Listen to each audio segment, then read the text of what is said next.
You love your new house. You've been saving for years to buy one, but the housing market had been awful until you spotted this one online. Not in a fabulous neighborhood, which you assume is the reason why the price on the house has been reduced so many times. But when the realtor gives you a tour, you know it's just what you've wanted. It's a little bigger than what you need, but it's simple with a few upgrades. You can tell the last owners built a new room onto the house not long ago, which looked like it may have been a nursery. There are also a few dusty, neglected rooms in the back that hint at having been planned for something. Perhaps an entertainment space, perhaps a study. You hesitate to go into those rooms because you smell a stench coming from them, a putrid, decaying odor. Perhaps an animal died under the floorboards. But the house is quiet, perfect for you since you work remotely. Except you notice one peculiar thing in the master bedroom. One wall, painted white, has large handwritten words all over it. You realize someone has been writing messages on the wall, two people from the looks of it, as the messages are responses to one another. Some of the messages were written by a woman who argued that all she wanted to do was start a family, but she didn't feel welcomed here, and he didn't love her, so she needed to leave. Her messages have been scrawled in purple Sharpie. The other responses, most likely the he, were in black ink, calling the woman Amber and saying that he loved her so much, so why would she want to leave and ruin everything? "Oh, that," the realtor says with a nonchalant tone and a smile. "Yes, the previous owners had a rather nasty breakup. I suppose they were trying not to see one another when they came to pick up their things, so started writing notes on the walls. Don't worry, we'll paint over all that, or maybe some wallpaper if you prefer." That probably explained the unfinished nursery across the hall. You tell her it's all right, you can cover that up yourself. You're quite handy, so a small thing like papering or painting walls is no trouble. You'll even fix some of the other things that need repairs, the chipped tile on the kitchen floor, the gummed-up faucet in the bathroom, and so on. "Oh, it's so nice when someone knows home repair," the realtor says. "This house will love you for it." You buy the house, start moving your things in, and set to work. It looks like the writing on the bedroom wall had been painted over once before, but you know it takes more than one coat of paint to cover up ink. Besides, you'd like a warmer color, so you go about priming the wall and painting it with 2 coats of sugar cookie yellow. You take a break before painting the other walls, enjoying a nice glass of lemonade in your kitchen. When you come back to the bedroom, you notice that something has bled through your fresh paint. Not all the writing, just one word. Welcome. You remember that word had been written on the wall before, about the woman not feeling welcomed, although strange it was the only word, and not even the whole word, that leaked through your paint job. You're about to paint over the welcome when you get an idea. You always liked those big wall decor stickers of self-affirmations, something you could wake up to every morning to brighten your day. So you get your bucket of blue paint and a fine brush and paint the welcome to look more like entwined vines with little rosebud leaves, along with the word home after it. You write a bunch more here and there, things like you are loved and you are worthy and so on. Once you're satisfied with your decor, you decide to finish painting the rest of the walls. The next morning, you awaken on the couch, as you haven't moved in your bed yet while you're painting the bedroom. You have a light breakfast and coffee, and prepare to continue with your housework. You go to the bedroom to check on your work from the day before with all your beautiful affirmations, and you see something else has bled through your paint. You almost can't read it at first, it's so faint, but as you come closer, you can make it out. You love me.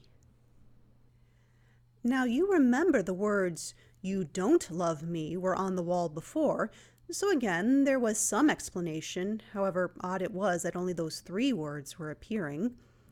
But you're also mildly curious.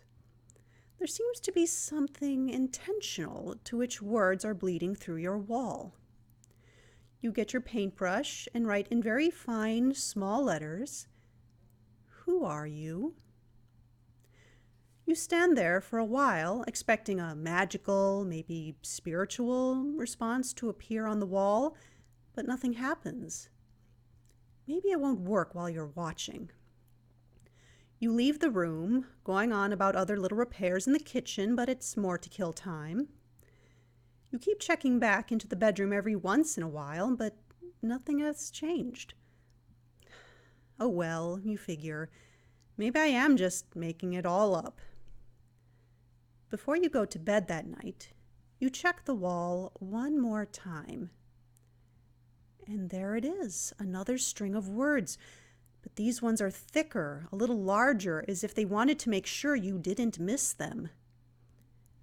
You know me. You said you would fix me. You feel a ripple up your spine now. You're sure those words weren't written on the wall before. And you certainly didn't mean to anger whoever.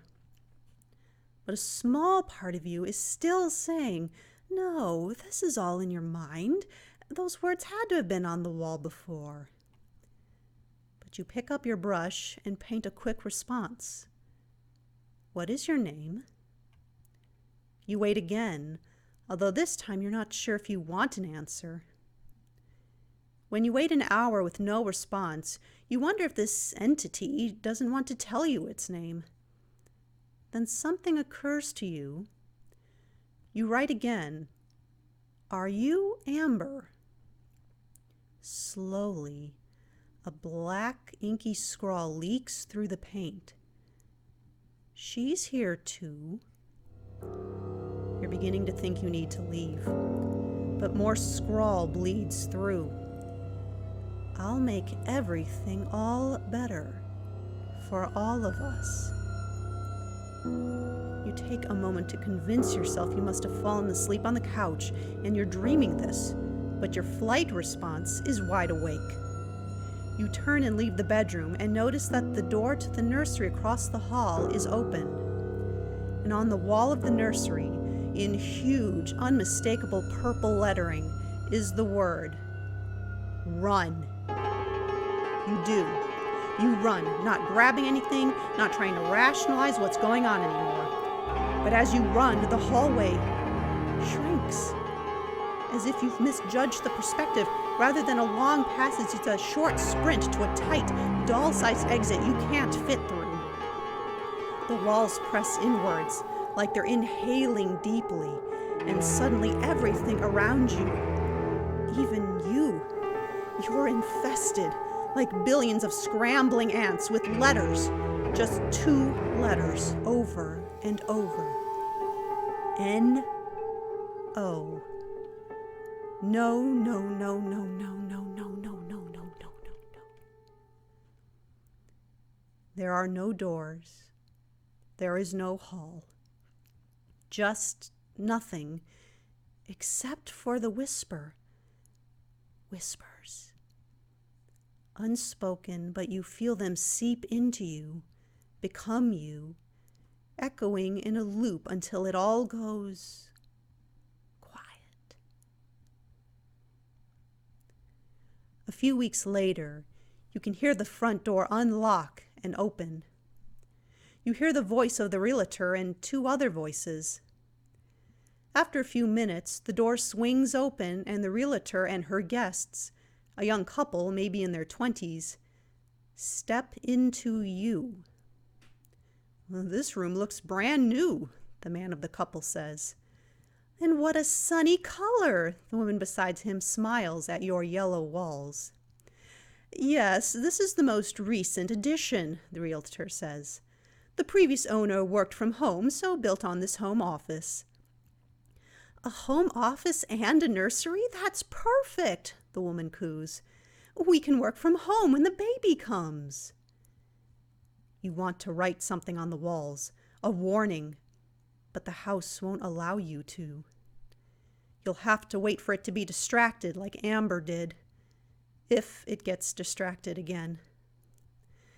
Isn't that sweet? The realtor says with a flashing smile.